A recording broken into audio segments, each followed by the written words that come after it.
রাষ্ট্র ক্ষমতা ইসলামের আওতায় না আসা পর্যন্ত পূর্ণাঙ্গ কোরআন এবং ইসলাম আল্লাহর জমিনে বাস্তবায়ন হতে পারে না।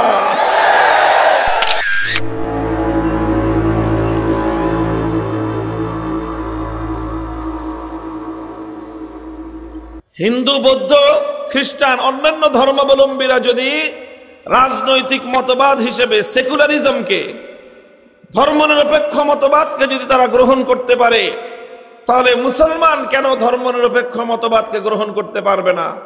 কেউ যদি প্রশ্ন করে তাহলে তার প্রশ্নের জবাব ভালো করে বুঝে রাখেন। আগে ধর্মনিরপেক্ষ মতবাদ বলতে কি বোঝানো হয় সেটা আগে বুঝেন।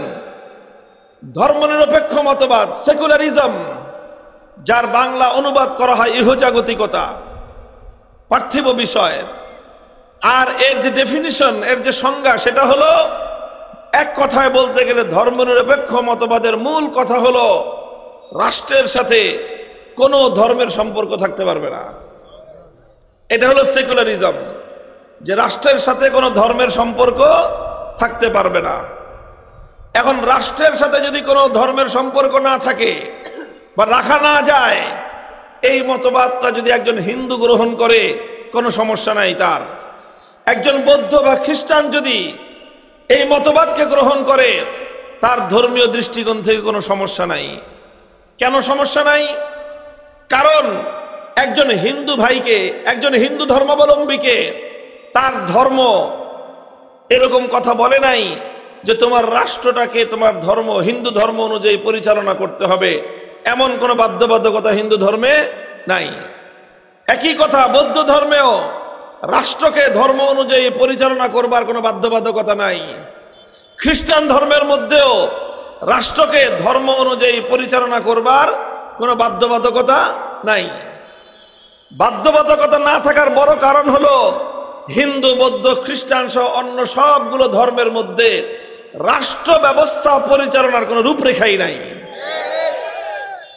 আমি চ্যালেঞ্জ করি, চ্যালেঞ্জ করে বলি সারা দুনিয়ার সমস্ত ধর্মাবলম্বীদের কাছে, তুলনামূলক ধর্মতত্ত্ব বিশ্লেষণ করে আমরা একথা চ্যালেঞ্জ করে ব্যর্থহীন ভাবে চ্যালেঞ্জের সুরে আমি বলি, ইসলাম ছাড়া অন্য কোন ধর্মের কাছে আজকের আধুনিক যুগের রাষ্ট্র ব্যবস্থা পরিচালনার কোনো রূপরেখা নাই। এই জন্য কোন ধর্ম, অন্য কোন ধর্ম তার ধর্মাবলম্বীকে, অন্য ধর্মগুলো তাদের ধর্মাবলম্বীকে রাষ্ট্রকে ধর্ম অনুযায়ী পরিচালনা করতে নির্দেশ দেয় না। এই জন্য একজন হিন্দু সে একই সময়ে সেকুলারিজম তথা ধর্মনিরপেক্ষ মতবাদ গ্রহণ করতে পারে, আবার হিন্দুও থাকতে পারে, কোনো সমস্যা নাই। একজন খ্রিস্টান, একজন বৌদ্ধ এট এ টাইম একই সময়ে সে ধর্মনিরপেক্ষ মতবাদ গ্রহণ করতে পারে, আবার সে খ্রিস্টান বা বৌদ্ধ থাকতে পারে, কোনো সমস্যা হয় না। কেন সমস্যা হবে না? কারণ সে ধর্মনিরপেক্ষ মতবাদ অনুসরণ করে রাষ্ট্রকে ধর্ম থেকে আলাদা রাখলো, এতে তার ধর্মের কোনো বিধান লঙ্ঘন হলো না। কারণ তার ধর্ম তো তাকে এই কথা বলে নাই যে রাষ্ট্রকে ধর্ম অনুযায়ী চালাও। বৌদ্ধ বা খ্রিস্টান সে যদি ধর্মনিরপেক্ষ মতবাদকে গ্রহণ করে, তাহলে ধর্মনিরপেক্ষ মতবাদ গ্রহণ করে সে রাষ্ট্রকে ধর্ম থেকে আলাদা রাখলো, এতে তার ধর্মের কোনো সমস্যা নাই। কারণ ধর্ম তাকে এই কথা বলে নাই যে তোমার রাষ্ট্রকে ধর্ম অনুযায়ী চালাও। এই জন্য হিন্দু, বৌদ্ধ, খ্রিস্টান সহ অন্যান্য ধর্মাবলম্বী ভাইয়েরা তারা সেকুলার হতে পারে, ধর্মনিরপেক্ষ হতে পারে, কারণ রাষ্ট্রকে ধর্ম থেকে আলাদা রাখলেই ধর্মনিরপেক্ষ হওয়া যায়, এতে তাদের ধর্ম পালনে কোনো সমস্যা নাই। কিন্তু একজন মুসলমান ইসলাম অন্য সব ধর্ম থেকে আলাদা। ইন্নাদ-দীনা ইনদাল্লাহিল ইসলাম, আল ইয়াওমা আকমালতু লাকুম দীনাকুম। ইসলাম শুধুমাত্র একটা কিছু আনুষ্ঠানিকতা সর্বস্ব ধর্মের নাম নয়। ইসলাম হলো মানুষের জীবনের পূর্ণাঙ্গ জীবন ব্যবস্থার নাম। আল্লাহর কোরআন দায়িত্বহীন ভাষায় বলেছে ইসলাম পূর্ণাঙ্গ জীবন ব্যবস্থার নাম। ইসলাম মানুষকে ব্যক্তিগত জীবনে পালন করতে হয়, ইসলাম মানুষকে তার পরিবার জীবনে পালন করতে হয়, মুসলমানকে ইসলাম ব্যবসায়িক জীবনে পালন করতে হয়, অর্থনীতির ক্ষেত্রে পালন করতে হয়, রাজনীতির ক্ষেত্রে পালন করতে হয়, আদালত বিচার ব্যবস্থায় পালন করতে হয়, রাষ্ট্র ব্যবস্থায় ইসলামকে পালন করতে হয়। পূর্ণাঙ্গ ইসলাম মানলেই একজন মানুষ প্রকৃত মুসলমান হতে পারে।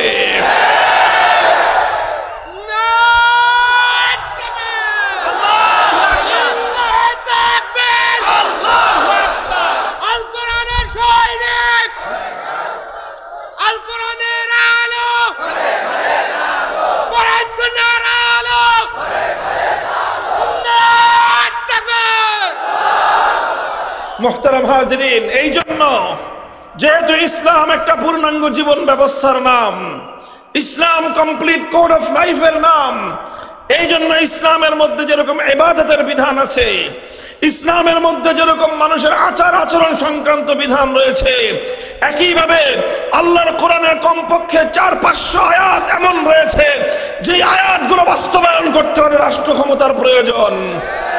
রাষ্ট্র ক্ষমতা সেই আয়াতগুলোর উপর আমল করা সম্ভব নয়। এই জন্য রাষ্ট্র ক্ষমতা ইসলামের আওতায় না আসা পর্যন্ত পূর্ণাঙ্গ কোরআন এবং ইসলাম আল্লাহর জমিনে বাস্তবায়ন হতে পারে না। এই জন্য একজন